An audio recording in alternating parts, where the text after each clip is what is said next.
What's up, my lovelies? Welcome back to my channel. So if you're new here, my name is Mariama. Thank you for stopping by. So today I'll be doing a rundown with the Sweet Bobby Catfish Nightmares documentary that just aired on Netflix.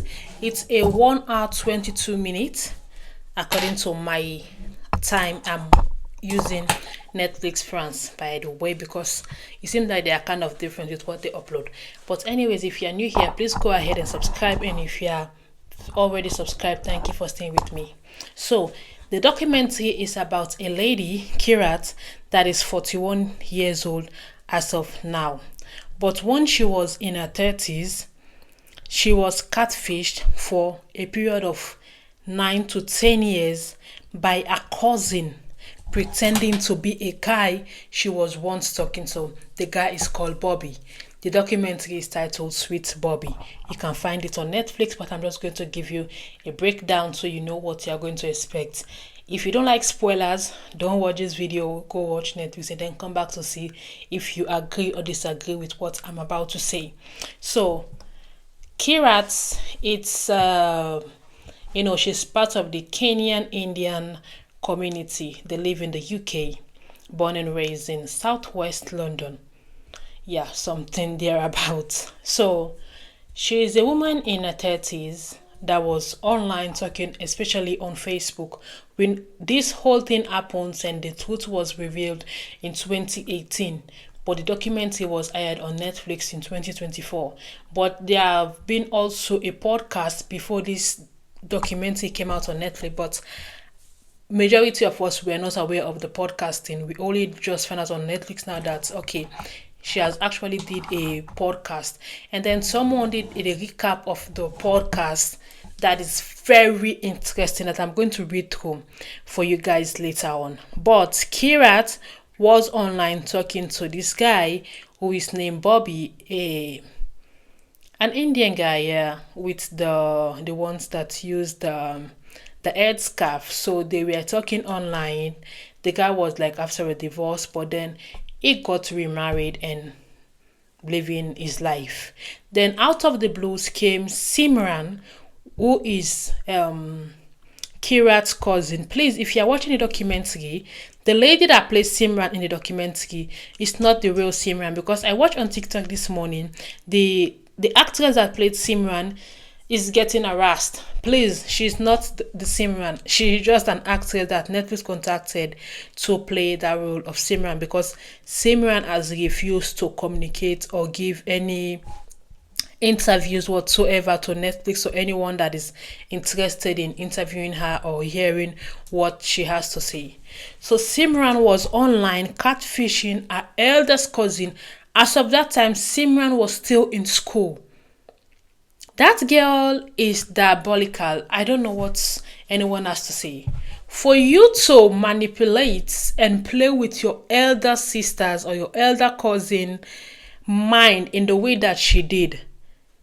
She was talking to her cousin online for a period of 8 to 9 years, acting as if she is Bobby. The same Bobby that started communication with the cousin, and then they went. Bobby is married, living his life, even as a kid. I'm gonna get there in a minute.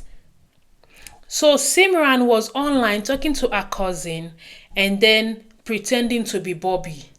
She even went to the extent and lied that Bobby got shot in Kenya and was hospitalized and then went to coma, and then Bobby was flew back to the US and is under witness protection.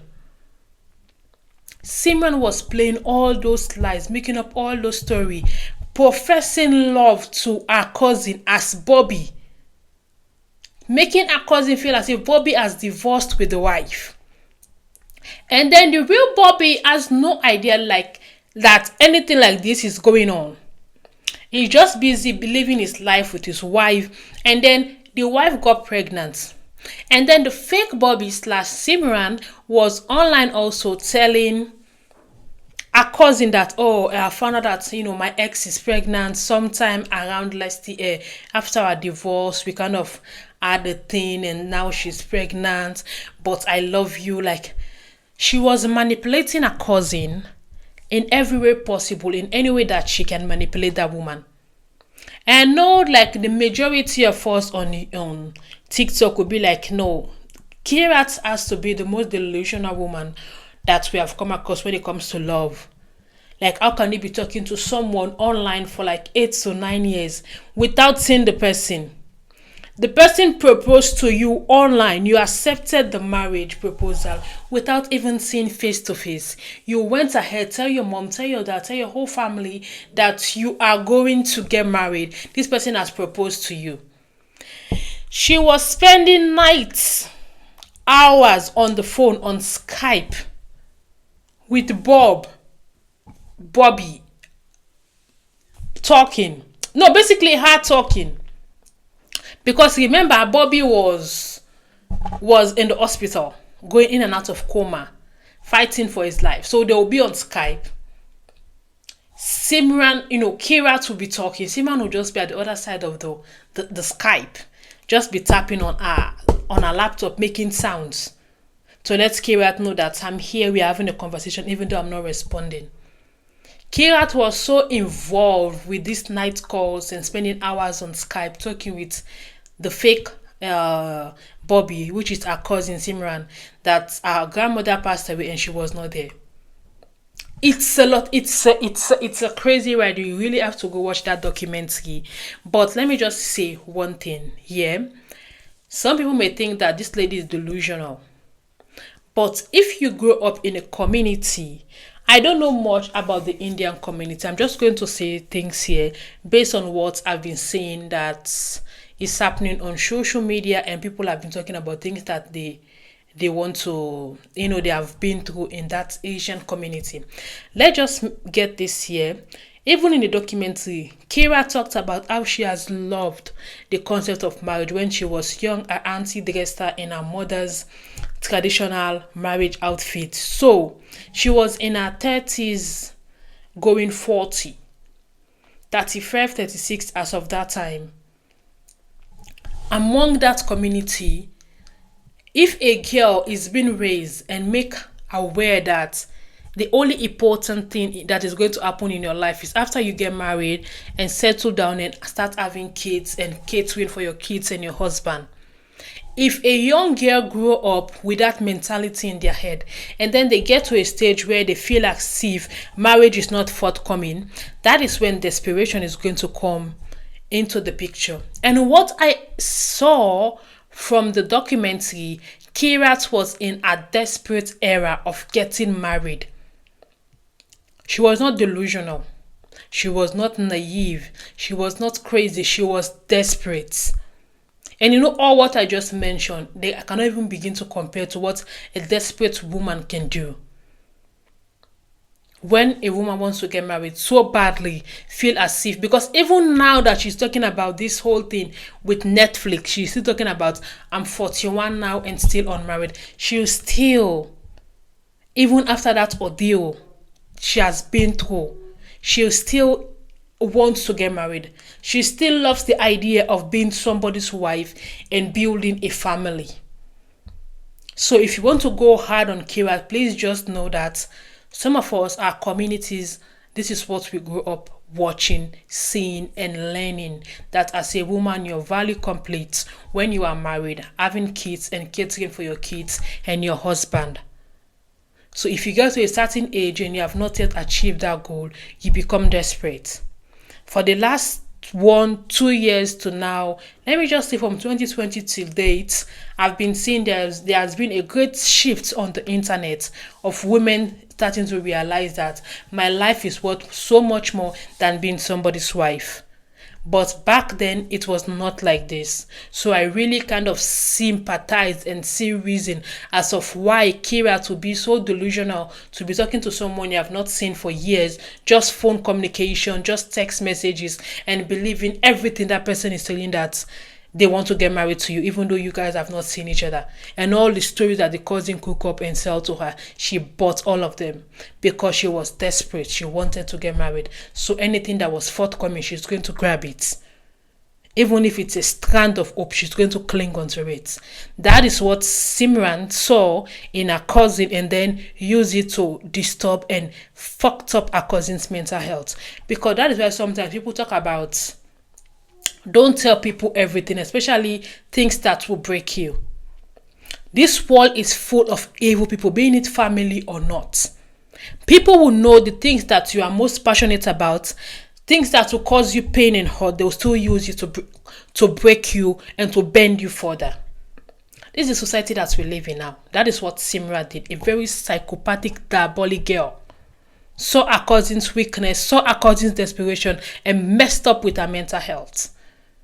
And then is now living her life. She's doing, good, doing good at her job, getting promoted and engaged to be married. She's out there living her life. And her cousin is still dealing with the trauma of what happened. And there were other victims as well, not just Kirat. So let me just pick what someone made a TikTok that and summarize what the podcast was all about, because I only watched the Netflix and not the podcast. I had not listened to the podcast. So Kirat and Bobby will have 13-hour phone calls most nights, sleeping on the phone together, and the couple will have conversations that will at times even becomes wild, like bedroom wild. I don't know if Simran has a fetish or if she has. I don't know, how can he be having explicit conversations with your eldest cousin on the phone for like hours and hours or nights? Simran had actually done this before. She had catfished JJ, Bobby's younger brother, where she lied that she was in hospital in critical condition and created a fake account of a fake best friend whose account she had used to emotionally manipulate him. So this is what Simran has been doing, this not only to Kirat and other women, but she has even, done this to Bobby's younger brother. And according to the documentary, they were somehow engaged like in a relationship. Kirat's grandmother, who was extremely close to her, passed away. She could not stay with her during this time because she was sleeping on the phone with Bobby every night. Whilst Kirat's grandmother was in hospital, Bobby/Simran would actually speak with her grandmother to give medical advice as an acting cardiologist while she was on the deathbed. She was even talking to their own grandmother as Bobby. This girl is diabolical. On the podcast, Kirat revealed how she vomited and passed out after Simran eventually confessed to the truth on June 11th of 2018. That day, both Kirat and Simran were meant to walk from Kirat's home together, where she had then told her the truth. So June 11th, 2018 was the day that Kirat came face to face with the person that she has been talking to for years as Bobby, coming to realize that it was her own cousin Simran that was playing with her emotions all these years. She nearly lost it, like physically, mentally, emotionally, like she was distraught. Simran was still going to family events after what she had done, but would ask everyone not to take any photos. 3 years after the catfishing, she was living life just as normal, with a job promotion, traveling, and happily engaged. That girl is a psychopath. After everything had come out and Kirat was still trying to get justice for what Simran had done to her, she began to get anonymous phone calls that were very explicit, and she could hear Indian music in the background, which used to be the same as when Bobby would ring her. So Simran was continuing to harass her even after she was exposed. This girl is diabolical. There's nothing anyone can say. Bobby became so obsessive and controlling that it left Kirat suffering from chest pains and being signed off work due to stress. Simran, not the Bobby. Kirat had recorded an audio narrating an entire reporter book, so Bobby had something to listen to at the hospital. Kirat was actually blamed at one point by Simran's lawyer due to the age difference and tried to accuse her of grooming a younger cousin who was still in school at the time.